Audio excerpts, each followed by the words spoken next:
Bismillahirrahmanirrahim. Assalamualaikum warahmatullahi wabarakatuh. Pertemuan kelima kita akan membahas bersama tentang al-amr dan an-nahyu. Al-amr kita bahas satu-satu dari al-amr. Al-amr ini kalau tanpa alif lam disebut juga amrun. Kalau tanpa alif lamnya ya. Jadi asal katanya dari hamzah, mim dan ro, amrun. Itu secara bahasa artinya perintah. Tapi secara istilah al-amru ini adalah lafal atau kalimat atau penyebutan yang ada tuntutan, meminta, menyuruh untuk mengerjakan sesuatu hal dari atasan ke bawahan. Nah, dari definisi ini, coba kita pahami bahwa amr itu nggak hanya selalu yang pakai fi'il amr, tapi bisa juga fi'il mudhari dan lainnya. Nanti kita akan bahas satu-satu.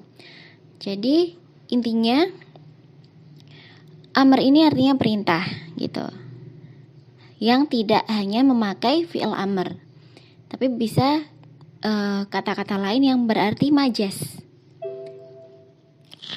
Selanjutnya sighatnya, bentuk-bentuk amr, sighat bentuk ya. Jadi bisa dipahami dulu bahwa sighat ini maksudnya bentuk.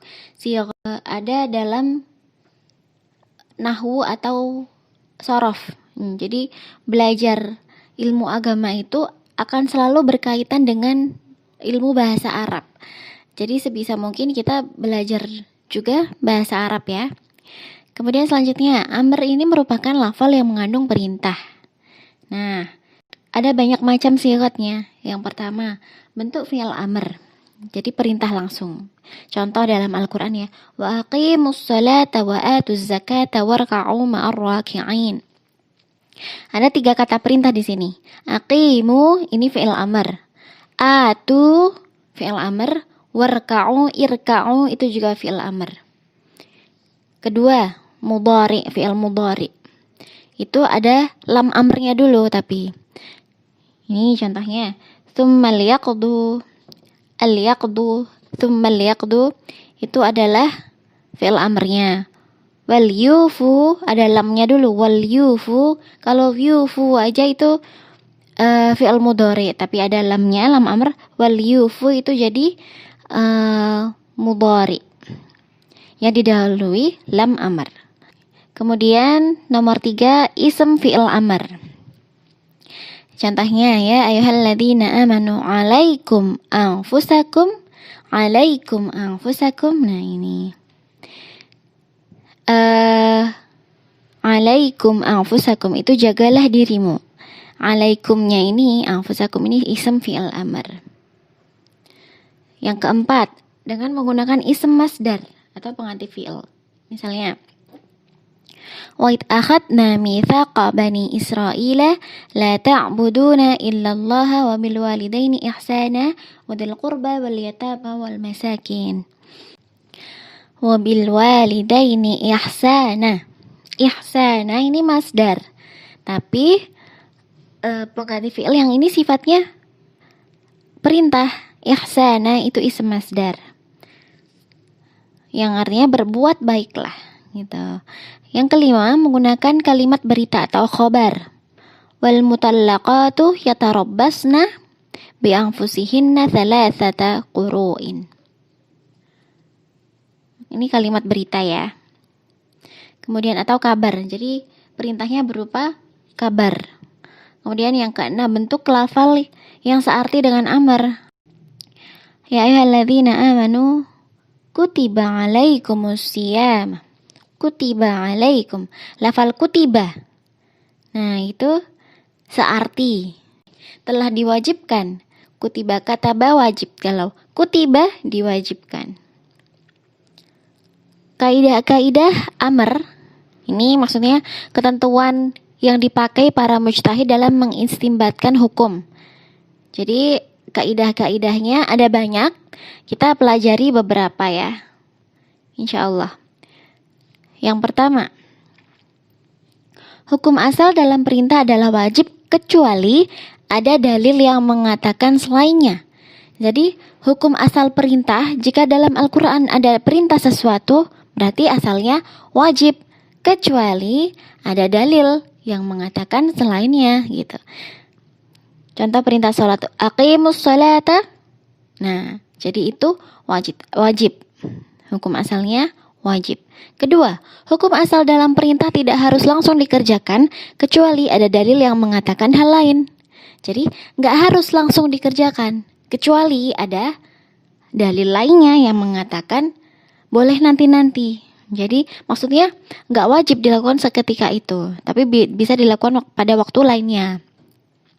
Contoh ya, hukum ibadah haji tidak wajib dilakukan karena ada dalil lainnya. Ada syarat lainnya, yaitu bagi yang sudah mampu. Contoh yang wajib dilakukan segera. Kalau tadi kan wajib yang tidak dilakukan segera ya. Kalau yang wajib dilakukan segera, beriman kepada Allah Subhanahu wa Ta'ala. Karena apa? Kita harus menjaga keimanan kita secara terus-menerus. Kemudian yang ketiga, hukum asal perintah tidak dilakukan berkali-kali. Jadi boleh sekali aja. Nggak dilakukan berkali-kali. Pada intinya wajib dilakukan walaupun sekali dalam seumur hidup. Kecuali ada dalil lain yang menunjukkan pelaksanaannya berulang-ulang. Seperti sholat 5 waktu. Kemudian nomor 4. Perintah berarti juga larangan untuk melakukan kebalikannya. Sudah jelas, kalau ada perintah berarti melakukan kebalikannya itu larangan, haram. Jadi secara tidak langsung perintah juga menunjukkan ada suatu larangan tentang kebalikan perintah itu. Contoh, perintah untuk beriman berarti larangannya kufur. Perintah untuk memakan makanan yang halal berarti larangan untuk makan makanan yang haram. Kelima, perintah untuk melakukan sesuatu berarti perintah untuk melakukan perkara yang menjadi lantaran terlaksananya perkara tersebut. Jadi suatu perkara ada perantaranya. Nah, dalam perintah untuk melakukan sesuatu juga menunjukkan perintah melakukan perantara perkaranya ini. Contohnya, sholat berarti harus melakukan hal-hal yang menjadi syarat sahnya sholat. Contohnya wudhu gitu. Sekarang kita masuk ke an-nahyu. An-nahyu berarti larangan. Lawan katanya amr. Secara bahasa larangan, tapi secara istilah atau etimologi yaitu permintaan meninggalkan sesuatu menggunakan ucapan dari orang yang derajatnya lebih tinggi kepada orang yang derajatnya lebih rendah. Ada beberapa kaidah seperti amr tadi. Kaidah an-nahyu diantaranya, hukum asal larangan adalah karena haram. Al-aslu fil amri lit-tahrim. Contohnya larangan minum arak. Jadi, arak itu berarti hukumnya adalah haram. Kedua, larangan juga berarti perintah untuk melakukan kebalikannya. An-nahyu an syai'il al-amru bididdihi. Jadi, larangan juga mengandung hukum perintah untuk melakukan kebalikannya. Larangan syirik berarti memerintahkan kita untuk beriman. Yang ketiga, larangan menunjukkan bahwa perkara yang dilarang itu rusak. An-nahyu yadullu ala fasadil manhi anhu. Jadi kenapa dilarang? Pasti ada hal tidak baik atau perkara yang buruk atau kerusakan di baliknya. Baik secara hukum ataupun secara zahir, secara nampak. Contoh, larangan jual beli barang najis. Berarti barang jual belinya rusak dan nggak sah. Perbuatan jual beli ini menjadi hukumnya haram. Nah, kesimpulannya, jadi perintah itu permintaan untuk melakukan sesuatu. Kalau larangan, permintaan untuk meninggalkan sesuatu. Hukum asal perintah itu wajib dan hukum asal larangan haram. Perintah terhadap sesuatu larangan, melakukan kebalikannya juga sebaliknya. Jadi hanya lawan katanya aja antara al-amru dan an-nahyu. Kalau perintah itu nggak harus segera dilakukan secara berulang-ulang. Perintah melakukan sesuatu juga perintah melakukan perantara perkaranya. Seperti tadi contohnya kalau mau sholat harus wudhu dulu. Nah, larangan terhadap suatu perkara menunjukkan kerusakan perkara ini. Jadi hikmah apa yang bisa kita petik dalam pelajaran kali ini yaitu adalah kita sebagai umat Islam hendaknya paham tentang konsep hukum Islam dan syariat Islam, juga memahami kandungan perintah-perintah dan larangan-larangan Allah, tidak hanya menjadi pengikut buta yang tidak mengetahui sumbernya.